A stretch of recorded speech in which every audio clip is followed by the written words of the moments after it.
Okay, and we're on. It seems like I don't know. Hey guys, um, fucking hell, my dude. Like,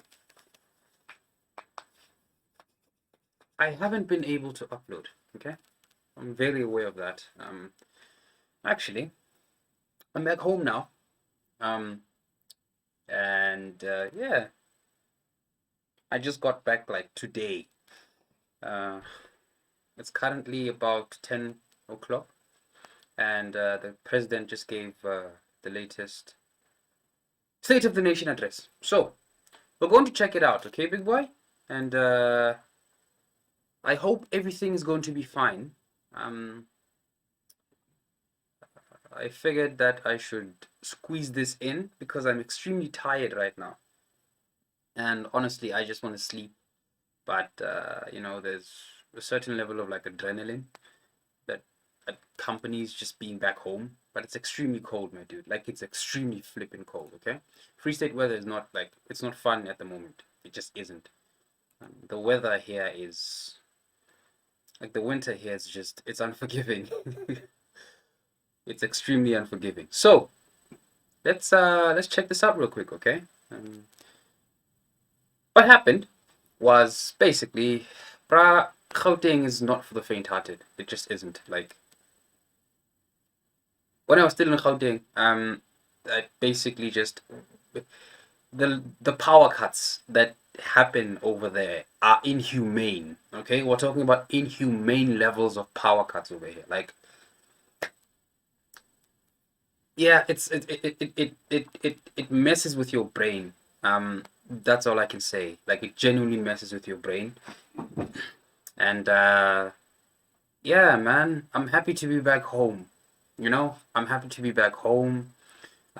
Basically just visiting. For a while, I have business to take care of here, so I figured, hey, why not bring my equipment and stuff, and because I'm home alone, so yeah, no one's here at the moment, and it's gonna be a good time.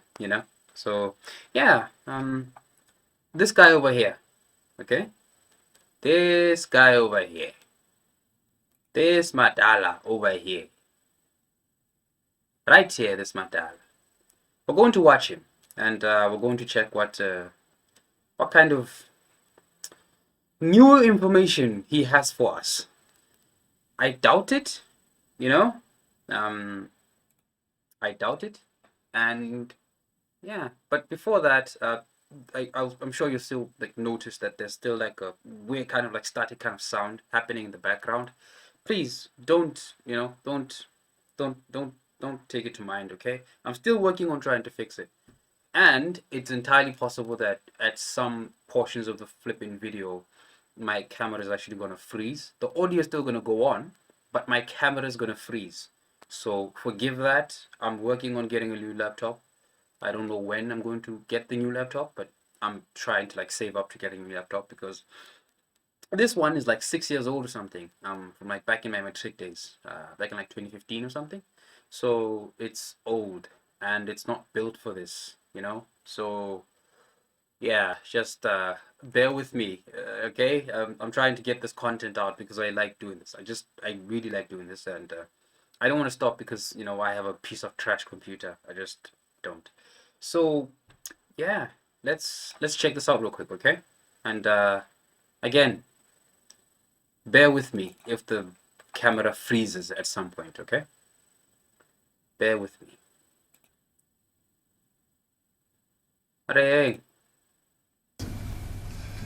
Since I last addressed you 14 days ago, we've been fighting a battle on two fronts. The first against the deadly coronavirus, and the second against the actions of those who have sought to create instability and chaos in our country. We've marshaled all our resources to restore stability and order in KwaZulu-Natal and Gauteng, to ensure that we establish and stabilize the situation and ensure that the violence of the last 2 weeks is ended. To address these two crises, we've had to take several actions at once. Firstly, we've had to contain the virus and its spread and limit its impact on economic activity. Secondly, we've had to accelerate our vaccination program so that the vast majority of adult South Africans can be vaccinated before the end of the year. And thirdly, we need to ensure that So, okay, so here's the thing. When he says that they've been focusing their efforts on like trying to curb the spread of the virus, what exactly is that supposed to mean? Dude, there were mass riots happening. Before the mass riots, there were mass flipping like gatherings in Nkandla. My guy. What do you mean when you there were super spreader events that happened a long time ago? Way before the what is this? The fucking hell. Dude, it's cold, okay? My hands are in my pockets, yeah? So here's the thing. I don't understand how you can sit there and talk about how we've been trying our best to stop the spread and stuff, while at the same time there were people who were gathering in support of Jacob Zuma. How does that happen? Literally, like thousands of people gathered in Nkandla to go and support Jacob Zuma, and after that, there were still people who were protesting. The government is funny, man. Like it's extremely funny, and I'm not gonna sit here and pretend that they didn't see what was happening. I'm not gonna sit here and pretend that they didn't see what was happening, because guess what? They did. Cyril and his friends and the people from the ANC, they just chose to not do anything about it. When normal everyday South Africans basically go out and they break like lockdown regulations, they break curfew and all these things, they arrest you like this. On the spot, they will arrest you. But the moment something happens with the ANC, also, there was like an EFF thing that happened as well when they were marching for like the vaccine. So, Uncle Cyril, I call Cyril for you. See, but this is the thing though. Like, this is why I find it very difficult to like take politicians very seriously, because it's things like this. that peace and stability is maintained throughout the country and that there are no further incidents of violence. And fourthly, in response to both the pandemic and the recent violence, we need to provide support and relief to poor households in order to alleviate the hardships they are going through and reduce hunger in our country. Fifthly, we need to help businesses to rebuild. These are businesses affected by looting and destruction of property, and those businesses that have been affected by the pandemic and the necessary measures that we have taken to contain it. Finally, we need to accelerate the implementation of our economic reconstruction and recovery plan to rebuild our economy so that we can create employment that's like and drive inclusive growth. The coronavirus pandemic is the greatest threat to the lives and health of our people, as well as to the recovery and transformation of our economy. Accordingly, we need to continue to do everything in our means to contain the spread of the virus. The latest figures suggest that we have largely passed the peak of the third wave of infections, although there are areas in the country where we still need to be concerned because the rates of infections have not yet shown signs of. yes. So wait. Wait, so so let me get this straight real quick, okay? He's talking about the other 7 provinces, isn't he? He's talking about the other 7 provinces, isn't he? Because I can guarantee you this much, okay, big boy? I can guarantee you this much. Gauteng and KZN have not experienced what is this, like a kind of like flattening of the curve. They have not. I'm willing to bet, however, that the other 7 provinces have actually, like, just lowered the what is this, the transmission rates, and like the number of people who are testing positive and stuff like that. I'm actually willing to bet that, because I can see it happening, but it's definitely not okay, with all my heart, soul, and passion, or whatever. It's not Gauteng and KZN. It just isn't, my guy. Decline. The measures we put in place for the past 28 days, alongside the continued adherence of South Africans to basic health precautions, have been effective in reducing the rate of infection. The average number of daily new infections over the last week was around 12,000 new infections a day, which represents a 20% drop from the previous week. In the last 2 weeks, the number of new infections in Gauteng, which has been the epicenter of the third wave, has steadily been declining. However, as we have observed before, there are significant differences between provinces. We'll have to do some research into that. The idea that the cases in Gauteng have been dropping. Ah, man. I'm not an expert or anything, and I genuinely think that experts should be believed. However, this is possibly one of those cases where you probably don't know something and just don't speak, Just do your research, and you'll probably like see what the people who have been studying this are seeing.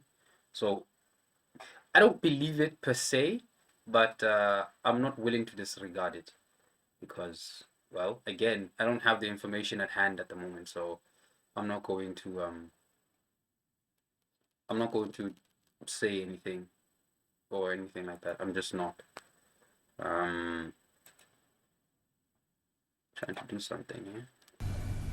As infections in Gauteng fall, daily new infections in the Western Cape, in the Eastern Cape and KwaZulu-Natal continue to be on the rise. There has also been a concerning rise of infections in the Northern Cape after a period of relative stability. In all these cases, infections are being driven by the Delta variant, which, as we said before, is far more transmissible than previous variants. Now, more than ever, we need to adhere to the basic precautions. Never mind. So that we can limit the spread of the virus from one person to another. It didn't work, okay?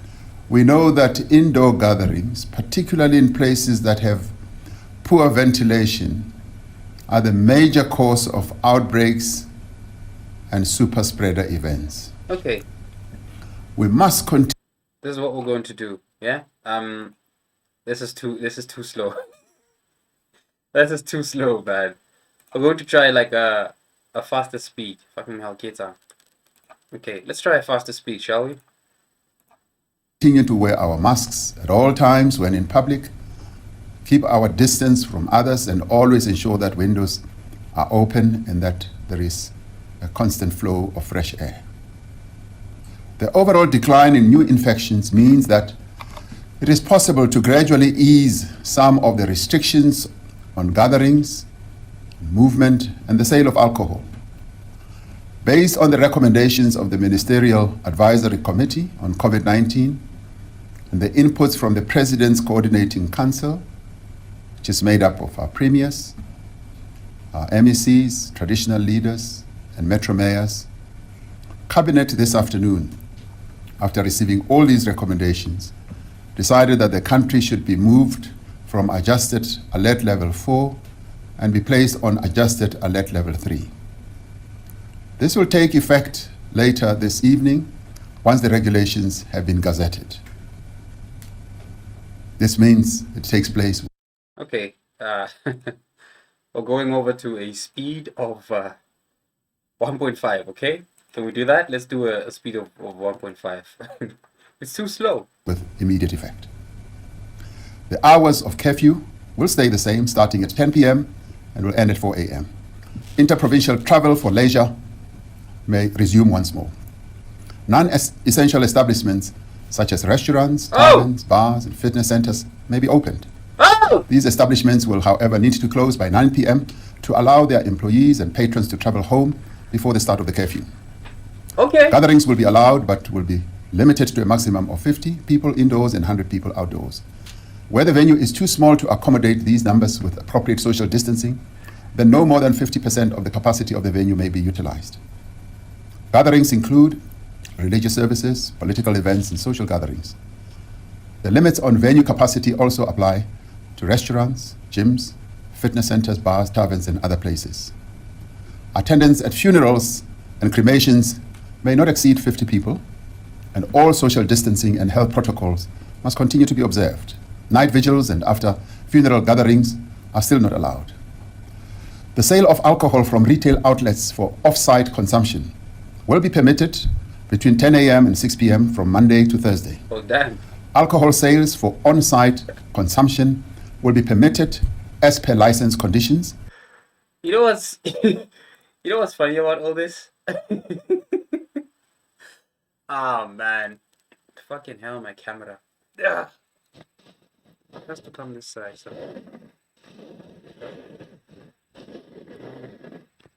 It's actually still just fine. I need to do this. Okay, there we go. You know what's funny about all this? The fact that just a few days ago, I'm not sure if it was like Friday. I don't know if it was like SAB or what, but they actually attempted to take the government to court. They succeeded in taking the government to court, and they lost the what is this? They lost the case, because their case was basically very basic, which is, hey, open the allow us to sell alcohol, basically. That's pretty much it, right? You're killing us, you're suffocating us. Why don't you just make it so that we can sell the alcohol, but people can't like sit in, and like at taverns or clubs or whatever, right? They actually lost the flipping they lost the appeal, which is kind of like funny. And now we have this all of a sudden, and he's lifting the lockdown. He's lifting the restriction. Up to. I will say, however, it's good though. It's a good thing. It's a good thing. I'm not complaining. 8 p.m. Schools will reopen tomorrow, Monday, the 26th of July, according to strict health protocols and other measures announced by the Minister of Basic Education. It still remains mandatory, that is compulsory, for every person to wear a mask that always covers their nose and mouth at all times when in public spaces. The owners and managers of public buildings, centers, shops, restaurants, taxis, and buses all have a responsibility to ensure that people on their premises or in their vehicles wear masks. They must also ensure that the appropriate social distancing measures are in place and are adhered to. It is important to remember that it is a criminal offense if the number of people on these premises exceeds the maximum number of customers or employees allowed. As we ease restrictions, we must remember that infections remain high and that we need to continue to exercise caution at all times. As we have always said, our most effective weapon in the fight against COVID-19 is an effective and comprehensive vaccination program. In the last few weeks, our vaccination campaign has made huge strides. There's been great progress. We are now administering more than 240,000 vaccines every weekday. A month ago, this figure stood at around 100,000 vaccines per weekday. I've still said to the Minister of Health that I still want those vaccinations to reach 300,000 per weekday. And as a result, we've now administered more than 6.3 million vaccines, with over 10% of our population having received a vaccine dose. This has been possible through close collaboration between government and the private sector. You see, this is what I'm talking about. Make it happen. We're tired of being indoors. Make it happen. We're going to have a problem with the people who are basically anti-vaxxers at this point, but we'll get there, okay? If a certain like percentage of the population vaccinates, we should be more than safe, regardless of whether or not the anti-vaxxers end up getting the vaccinations. So this is good news. This is fantastic news actually.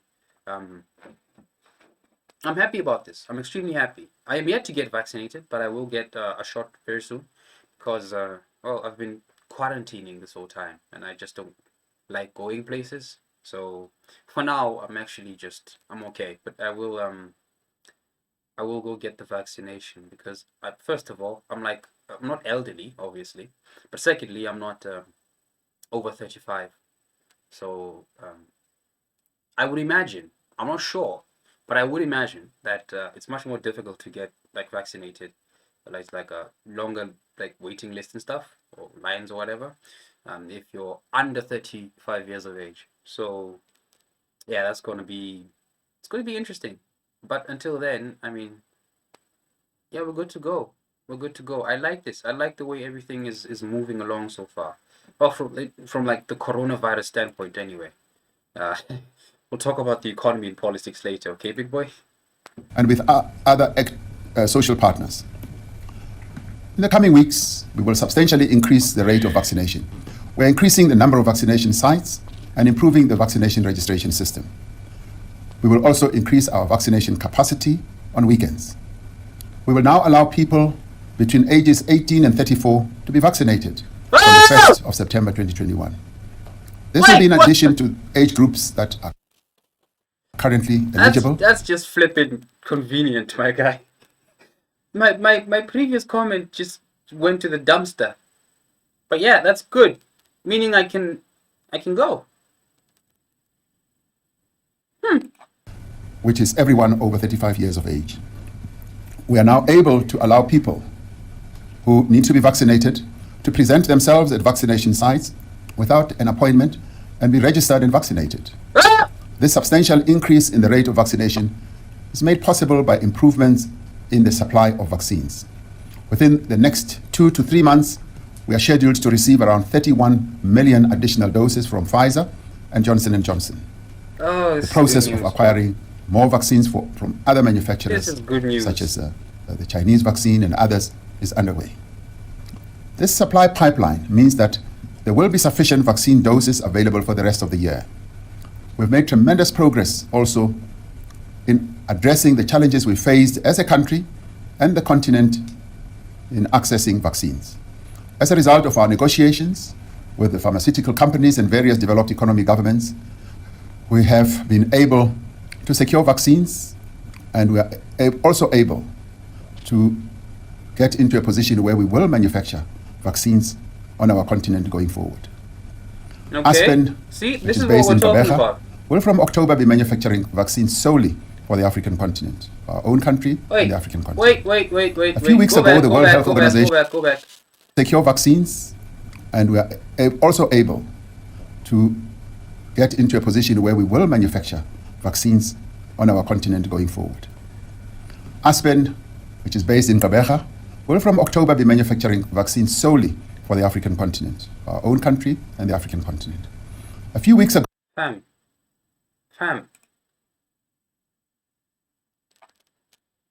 He finally delivered. Oh, for the love of the. He finally delivered some good news. Finally, he delivered some good news. Bruh. Oh, this is fantastic news, my guy. And by fantastic news, I'm not just talking about like the vaccine. I'm talking about the fact that we're actually. Oh, bruh, I hope they don't screw this up, my guy. I genuinely hope they don't screw this up. But the idea, right? that we are going to be in a position to be able to produce our own vaccines, that is groundbreaking right there. That is fantastic news. That is fantastic news because isn't there like another center in what is this, in Lagos somewhere? But it's also a good thing because like the whole, like, producing vaccines for the rest of the African continent thing. That's also fantastic. I have to say that's good. I like where this is going. I genuinely think this is the first ever State of the Nation address he's ever had, where I'm actually like, I'm okay. Ago, the World Health Organization chose South Africa as a hub for the manufacture of vaccines going forward. A few days ago, BioVac Institute in Cape Town was appointed to manufacture the Pfizer BioNTech COVID-19 vaccine for distribution within our continent. While there is ample supply of vaccines for the short term, we must ensure that this supply is delivered on time and without disruption. It is also important to monitor the emergence of new variants and to secure access to future vaccines that are adapted to these variants. I therefore urge all South Africans to register for vaccination as soon as they are eligible, whether online, or via WhatsApp or USSD, or by calling the relevant toll-free number. Fellow South Africans, 2 weeks ago, the provinces of KwaZulu-Natal and Gauteng were subjected to deliberate and planned and coordinated acts of violence designed to create the conditions of unrest in our country. This led to the loss of more than 300 lives. It led to the looting of shops, warehouses, and factories, damaged critical infrastructure, and the disruption of our country's economy. We're still counting the costs of this violence and coming to terms with the destruction that it left in its wake. I speak of the lives that were cut short and the families that have lost their loved ones. I also speak of the business owner who in a single day lost what it took him or her to build for years. And I also speak of the mothers and fathers who lost their jobs as a warehouse went up in flames, and the shop went up in flames, the shopping center went up in flames, and they now wonder how they will feed their children. We have a duty to support those affected by this violence. Wait, and ensure that it never. What is this? Is this that UBI they've been talking about? 1,262 rands, something like that. No, 1,662, something like that. If this is true, I am extremely curious where this is going to lead us. The thing is, I don't know how UBI affects people. I'm not sure. I mean, I guess on the face of it, that would be like a good thing. Sustaining people for the time being, but I still wonder whether or not it's gonna have the intended purpose, because I mean, I don't care how you spin it. Like 1,600 or something, it's not enough, man. But it's more like than the basic grant, I guess, which is like I mean, more money is always good, as long as they're not like printing more money or whatever, But it's we'll see what happens. The one thing that I do know, however, is that giving people basic subsistence money doesn't make them lazier. Don't be one of those idiots. If you're watching this, don't be one of those idiots that think that giving people UBI somehow makes them lazier. That's just dumb. If anything, people take that money and they do a lot of things with it. So don't do it. Don't do it, okay? Don't do it. It's not flipping socialism either, so shut the fuck up. Oh, man. What happens again? To ensure that order and stability are maintained, particularly in KwaZulu-Natal and Gauteng, we have increased the deployment of our South African police as well as our soldiers from the South African National Defence Force. We have maintained this deployment in areas regarded as potential hotspots, as well as key economic and government infrastructure, shopping centres, warehouses, and factories. Security forces are also responsible for keeping critical supply routes open and safeguarding the transport of goods. Through these measures, we've been able to restore order in affected areas and to return the ports, freight rail network, and road transport to full operational capacity. Okay, that's good. Investigations into the violence and those behind it are continuing, and this is led by our specialized law enforcement units with a view to speedy arrests and effective prosecutions. Special measures have been put in place to manage the large number of suspects who have been arrested for offenses related to the unrest. This is perhaps what makes me So now we're actually like we're going into the whole like full blown kind of this was instigated thing, like full blown. There was an attempt to basically just destabilize the whole country. Like it's we're in there now. We're there. It's no longer this it's speculation or whatever. Full blown, because so far they've just been allegedly. I hate allegedlys. Okay, I just hate them. But I do wonder if they're gonna find them, because oh man. As much as I want to believe in our government, okay? I am so desperate to believe in our government right now, because, man, like, they've done so many things wrong that it's just, I just want them to do this one thing right. Because if they F this up, we are in deep shit. Deep shit. Okay, big boy? Deep shit. This is one of those things that you don't, like, this is like the last throw, okay? Like 5 seconds left in the game. This is like the penalty, okay? This is the penalty to win the World Cup right here. Get it right. Otherwise, we're going to be in trouble, because I saw some reports of like basically like top state officials being hacked and stuff. I don't know if that's true or not, but it seemed to be on the news quite often lately, and I genuinely hope it's not true. But if it is, that would mean we have a serious like kind of like attack on the country, which is, first of all, something that's probably not, like, I don't think it's ever happened since like democracy anyway.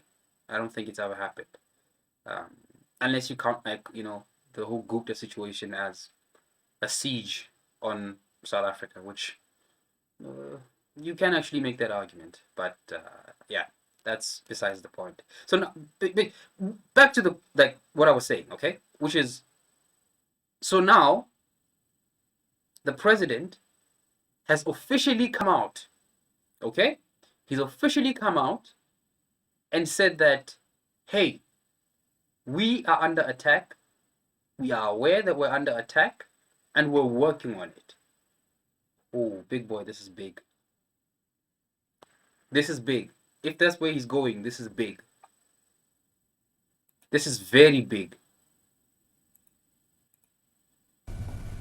The SAPS has activated its community policing strategy in areas throughout the country which has involved communities in preventing further incidents. And I'd like to pay tribute to the many people around our various spots in the country that were threatened, who have come out not only in defense of those establishments or facilities, but who have come out in defense of our democracy. I want to make it clear that law and order will be maintained. There will be further arrests, particularly of those who conceptualized, who planned and executed these actions that have led to so much destruction and the loss of life. No stone will be left unturned.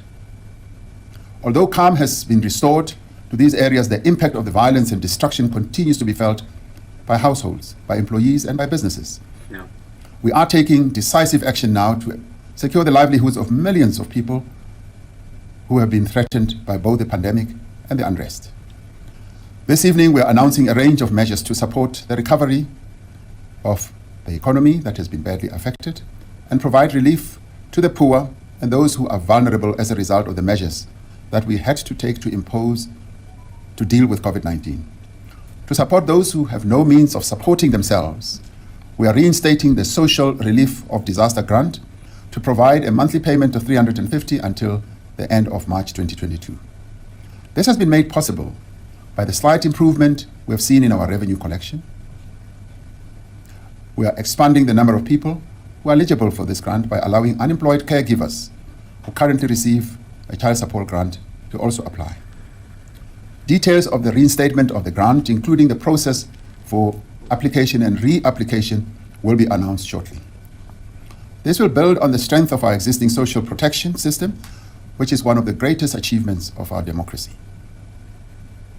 That is our country's ability to demonstrate its care for those who live in poverty, in addition to the food relief being provided by the Department of Social Development. Give me something. Government is contributing 400 million to the Humanitarian Crisis Relief Fund, established by the Solidarity Fund, to assist with the immediate needs We seem to be having connection problems. of affected communities. We are also implementing measures to help businesses to rebuild. The most immediate need is to ensure that those businesses that were damaged or looted are able to rebuild and reopen as quickly as possible. So, We are wait. So, does this mean?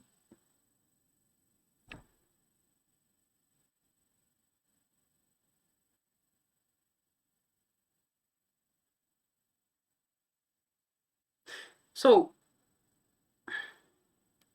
what happened to the UBI? Like, it seems they're just reinstating the past like grant of like 350. What happened to the UBI? There was like talks of UBI, because 350 is not gonna help anyone, my guy. Like, it's just not. I'm sorry, but 350 is not gonna help anyone. What are you? Oh, it's under 350. What home? What are you gonna do with 350? I mean, it's something, but like, is that 350 worth like waiting in line if you have to wait in line? Because do they transfer it straight to your bank account? I don't know, but oh man, that's something, I guess, but still. And like the idea that the social welfare system in the country is one of the country's greatest achievements. That's, I agree and disagree with that. I genuinely agree and disagree with that. I don't think it should be in any way, if that's where you're going anyway, encouraging people to look at social like safety nets from a positive kind of like as like a positive thing. I mean, they're very necessary, but don't like how do I put this? Safety nets should be something that people avoid at all costs. Okay, because if you're like, so think about it like this, yeah, the whole point of a net is to catch you from falling, right? When you fall, it catches you, right? Imagine like you're like in a circus, one of those guys that do like a tightrope and stuff. You want to be on the tightrope at all times. Okay, you don't want to be on the safety net. You want to be on the tightrope at all times. So the safety net is necessary, yes, but you shouldn't be looking at the safety net as like, this is a great achievement. Like, the goal is to basically kind of like put people in situations where they don't need the net anymore. You feel what I'm saying? That's kind of like the goal. It's just put people in situations where a social safety net becomes ever increasingly irrelevant in their lives. You feel what I'm saying? But until then, the safety nets are like super necessary and stuff. But I'm genuinely not like a fan of welfare. But I do realize it's kind of like what is this? It's necessity in society. one of the few countries in the world that has a state-owned insurance company, Sasria, which provides cover against incidents of public violence, strikes, riots, and unrest. Businesses that are insured will be covered by Sasria. Oh! Sasria has committed to expedite the payment of all valid claims and is working together with private insurance companies to ensure that assessments are completed without delay. Government will ensure that Sasria is able to honor all of its obligations and will provide whatever support is necessary in this regard. In addition, however, some businesses that were victims of this violence may not have been insured. This includes many small and medium-sized businesses, whether formal or informal. Many of these businesses have lost everything and will not be able to rebuild on their own. We will not abandon them in their time of need. We are therefore working to extend support to uninsured businesses that were affected by the violence. Government will set aside dedicated funds for this purpose, and we will soon announce a mechanism for these businesses to apply for support. We will also be reprioritizing funding for small medium enterprises affected by the pandemic through a once-off business survival funding mechanism. We are also working with large business to determine their contribution to the support of small medium enterprises, the job creation and eradication of hunger and poverty. We've had wonderful meetings with the business sector, who, in the aftermath of the destruction of various malls and business centers, have all come together as one to say we will rebuild, we will work together with government, and we will not allow our economy to be destroyed by those who would want to destroy it. 2 weeks ago, we announced that the COVID-19 TERS scheme would be extended for those sectors which were affected by alert level 4 restrictions during the past 28 days. Applications for this period are open, and the UIF will facilitate payments as quickly as possible to support workers who have not received income. Most importantly, the Unemployment Insurance Fund will provide income support to all those employees who have lost their jobs as a result of the recent unrest. This will ensure that jobs are protected and that workers can continue to earn an income as those businesses take time to rebuild. While the TERS scheme has provided crucial support for many sectors that have been unable to operate, there is a need to provide even further relief to help businesses to recover. We are therefore expanding the employment tax incentive for a period of 4 months to include any employee earning below 6,500 and to increase the incentive amount by up to 750 per month. This will encourage employers to hire and retain employees, especially those in the retail and hospitality sectors, which have been worst affected.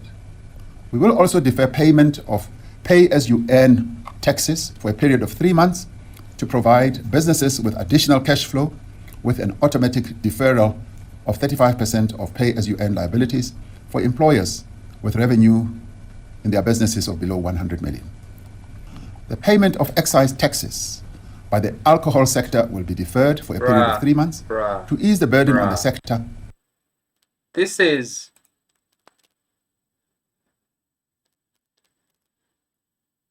mass subsidization. This is mass subsidization. There's no other way to explain this. It's not a bad thing, obviously. I mean, but my question perhaps would be, where's the money going to come from, Cyril?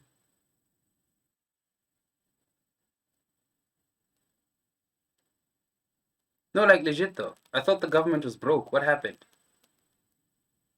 I'll have to do more research into this. But like, where's the money gonna come from? Like legit though. I'm genuinely curious. Like, where's the money gonna come from? Because that's the first problem. The second problem would be the fact that the ANC is known for making promises that they never keep. Because specifically, the election is right around the corner. There've been talks that the election might be cancelled. Those are still ongoing because the last time I checked anyway, the IEC was still looking into postponing the elections for a while until something could be done about like the whole COVID situation. But and this is the beautiful thing about all this, okay? If we can find a way to vaccinate enough people, we can actually, go and vote. And it strikes me as odd that the ANC is so generous at the moment and so willing to help and promising people that their lost assets, will be recovered and stuff like that. And all of this is somehow it's just a coincidence. It's not, it's just a coincidence. All of this is somehow in line with the election that's coming up in 2 months' time. It's a hard pill to swallow. Then again, whatever says the ANC says is like a hard pill to swallow. But this is like this is mass subsidization. Like if you ever wanted, right, an idea of what big government looks like, this is it. Like look no further, okay? These dudes have literally just decided, hey, hey, hey, hey, sit down, big boy. Sit down. Do la fast. Sit down. We'll take care of everything. Sit down. And the funny thing is, they've literally decided to say this to everyone. They've decided to say this to normal, everyday South Africans. They've decided to say this to the kids. They've decided to say this to like the elderly people, the disabled people, the flipping the employed people, the unemployed people, the business owners. Like everyone gets money. Everyone gets money. It's an Oprah episode. Everyone gets money. Everyone.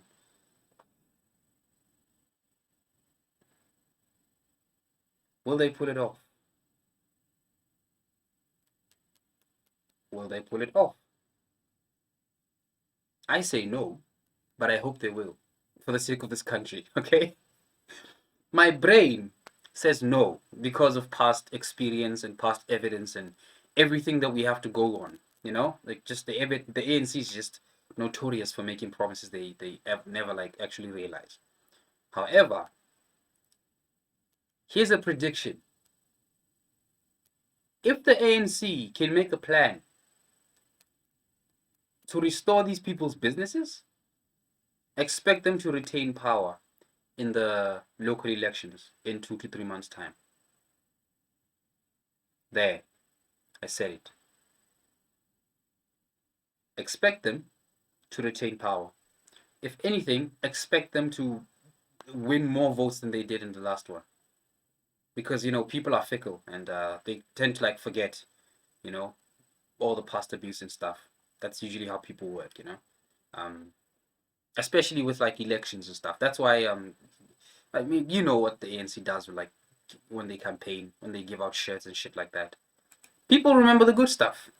You know, people remember the good stuff. They never remember the looting, the corruption in the state and the state capture that happened. They never remember any of that stuff.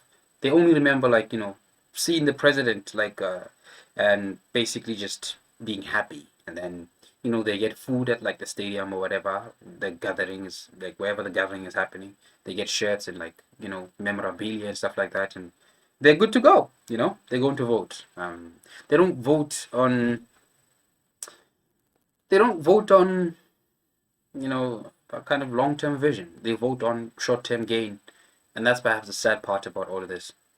Um, and it has to do with the fact that a lot of our people aren't educated. On top of that, the current like public school system is just disastrous, man. It's just bad. It's As it bad. recovers. These interventions are designed to extend as much relief as possible to individuals and businesses that are in need of support without compromising our fiscal sustainability. No country can expect its economy to grow or to live in peace and harmony while many of its citizens remain marginalized, hungry, and excluded. The impact of recent events on our economy. Wait. But you're responsible for that. Cyril, you and the ANC are partly responsible for a lot of the economic exclusion that not just black people experience, but colored people as well as women, for example. You're very part of that. Your transformation programs, my guy, haven't worked so far. They just haven't. And the sad thing about this is the fact that these programs, yeah, these programs aren't like not working because they're bad programs or bad policies or whatever. These things are not working because the moment you guys get your hands on the money, you spend it for yourselves and your cronies and your friends and, you know, all that other nonsense. These policies don't work, not because like BEE is bad or affirmative action is bad or it never works. They don't work because you steal the money. They don't work because you appoint your friends into high level positions. You split the money between each other or amongst each other. That's why these programs don't work. It's not because the program is bad.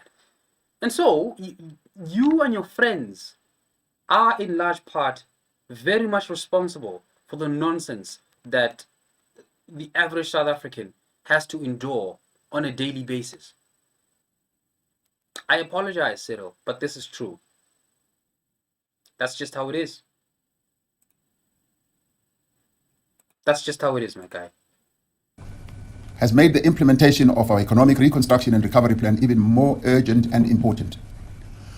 We have been working closely with our social partners on the further measures we will take to address poverty, accelerate the implementation of reforms, drive inclusive growth, and create jobs.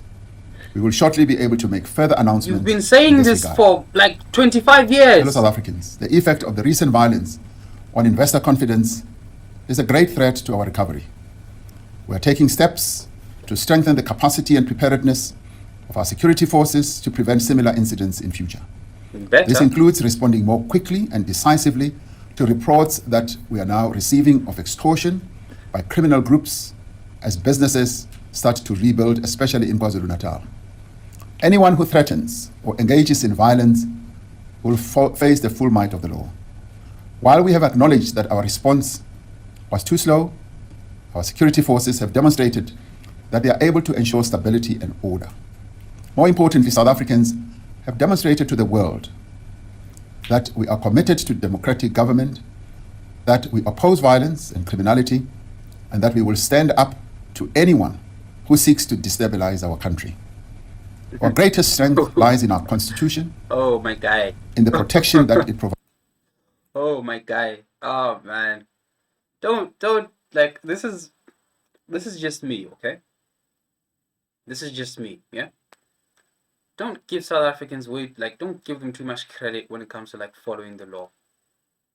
Don't do that.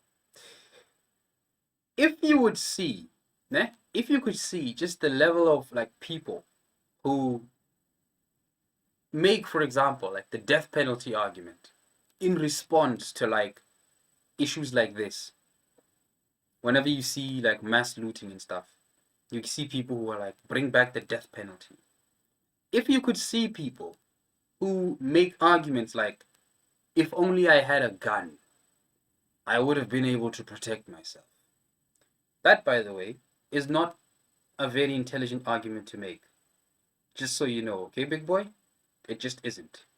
If you want to get into it, we can, just on another day, okay? The death penalty doesn't solve anything. It just doesn't. The solution to all this is, in principle, simple, but in execution, very difficult to do, which is we have to reduce poverty. If you reduce poverty, rioting will not happen. If you reduce poverty, looting will not happen. Give people jobs. Give people meaning in life. And when I say give people jobs, I'm not talking about these, like, you know, barely minimum wage, 3,500, 4,000 rands a month kinds of jobs. Actual jobs that people can be proud of. Jobs that people can point to and say, that's me. Untitled. Do that. Don't just give people jobs and say, see, I've now reduced the unemployment rate, because it doesn't work like that. Try your best to make sure that the jobs that you give to people do not give rise to mass underemployment. Because in South Africa right now, we have mass underemployment on top of mass unemployment. There's many ways to stop poverty. Many, many ways. Give people jobs, give people education, improve the healthcare system, all these things. Improve the infrastructure. This nonsense of potholes needs to stop, Cyril. This nonsense of potholes. This nonsense of roads that get started, like a 10-kilometer strip of road, gets started like 7 years ago and still not finished. This nonsense of hospitals that get built like 10 years ago and they're still not finished. I've seen things, bruh. I've lived in Mamelodi. I've seen things. That doesn't work. Give people institutions where they can go and change their lives. In addition to, like, for example, the improvement of the infrastructure, make sure that you put, like, community centers over there. Because there's a lot of people who are addicted to drugs in these communities. A lot of people don't want to say it, but it's true, especially in townships. Provide these kinds of programs. Flood the townships with social workers. Okay? There's a lot of things that you can do. But, like, which is why I'm saying that don't confuse people's inability to do something with them following the law, because these people won't follow it. I can promise you that much. If the average South African, okay, could get their hands on a gun and shoot someone, they would. To kill, Baba. If the average South African could vote on the death penalty, a lot of them would say yes, enforce the death penalty. And then when the death penalty costs way too much because, people don't want to die, so their lawyers are going to do their best to, like, just hold it off for like the next 25 years or so. A death penalty, like, executions are very expensive. People just think you, like, convict someone, and then after that you just take them to the chopping block or something, and then they're dead. No, it doesn't happen like that. The vast majority of them don't happen like that. Not to mention the fact that you can't, like, review a case once someone is dead. You can't review a case when someone is dead. You know, there's way too many people who are calling for the death penalty during the lootings. Way too many people. It was disturbing. If you think killing someone for looting is justified, this is exactly why I have, like, fucking problems with democracy sometimes. People like that. People like that. Okay? Now, this is like the final, 4 minutes? This is the final 2 minutes of the whole thing. Let's finish this, For okay? our We're not gonna rights and pause. freedoms, and in our open and democratic society. But most importantly, our strength lies in our people when they act together to defend their hard-won democracy. Our constitutional order has stood firm. As we move to rebuild our country from the effects of this violence and from the impact of the pandemic, let us do what our constitution calls on us to do. We must continue to heal the divisions of the past and establish a society based on democratic values, social justice, and fundamental human rights.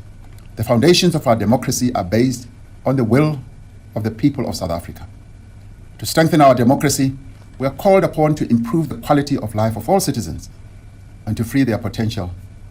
It is our collective duty, therefore, as South Africans, to work together to build a united, non-racial, democratic South Africa that is able to take its rightful place as a sovereign state in the family of nations. Let us therefore all join hands to continue building the South Africa of our dreams, despite the many challenges that we face. May God continue to protect our people. Nkosi sikelele Afrika. Morena boloka setjhaba sa heso. God CN South Africa. God bless South Africa. Mudzimu patucheza Africa Chipembe. Hosi katekisa Africa. I thank you. Chivenda just sounds so good, okay? Oh man, Chivenda just sounds so flipping good. So yeah, that was it. The video is basically like an hour long at this point. I will repeat this. A lot of South Africans have no idea what a democracy is. They have no idea. It's disturbing that people, bruh, my hat is not on the right way. It's not level. Okay, I think that's better. People don't necessarily like researching their positions. People don't even know where they stand on the political spectrum, where they stand on certain issues. And that's the problem. Don't get me wrong, I'm not saying that everyone should be like a philosopher or something. I don't think that's possible, by the way. Philosophy is extremely boring, and bruh, the only way to get through it is just to have like a passion, okay? Have that patience, yeah? It always pays off, by the way, but just have the patience. Um, I do maintain that if people had the power to shoot, they would. No thinking twice. They would. That's all I have to say about that. However, I have a problem, and this is like a big issue, right? I have a problem with maybe he's just pandering at this point, but I genuinely don't think that South Africans are united in anything. South Africa is a very divided nation, like a very, very divided nation. Um, and the main reason that South Africa is divided is due to its history. That's just the fact. And this isn't even me like playing the race card or anything. It's not even playing the race card. It's a fact that South Africa is divided because of its history. Do you understand just how many people never make it out of the township? How many people are born in the township and die in the township, for example? How many people are born in the suburbs, Baba, and die in the suburbs? The townships are overly represented by black people. Some townships are overly represented by colored people. I am yet to look into like Indian statistics, so I'm not going to involve Indian people in this. The suburbs are overly represented by white people. This is not a coincidence. Let's not sit here and pretend that it's a coincidence that the vast majority of private school pupils, for example, are white. The vast majority of people who live in suburbs are white. The vast majority of people who live in who own businesses and basically own the economy per capita, by the way. Okay, I'm not talking pure numbers here. I'm not talking absolute numbers. I'm talking per capita. Are white. Now, back to the whole unity thing. South Africans are not unified. I just don't think they are. Maybe the younger ones. Maybe the younger one. But in terms of like politics, in terms of like one national identity, that doesn't exist. It just doesn't. Now, I'll explain why it doesn't exist later on, but now I have to go, okay? It's what time is it? Yeah, it's 11 o'clock. I have to log off and basically just edit this video real quick. I'm not gonna do anything fancy.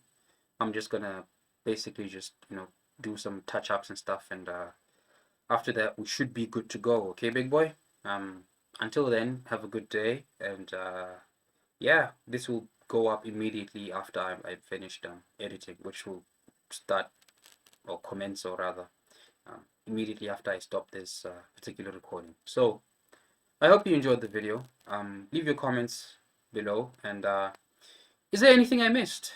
Tell me, so we can talk about it. I'm planning on doing live discussions, as in like I'm planning on actually streaming, but I just don't think this laptop can take it, to be honest. I don't think this computer can take it. I just don't. So I'm gonna have to like make another plan regarding that particular situation. But until then, we should be okay. We should be cool. We should be good. And yeah, man. Take care and have a good life until we meet again, okay? Because I am planning on making another video tomorrow. So watch out for that and keep supporting the channel, because we have a long way to go, okay? We have a very long way to go. So yeah. Have a good day, and okay, this is a goodbye, okay? Bye-bye. Bye-bye. Just bye.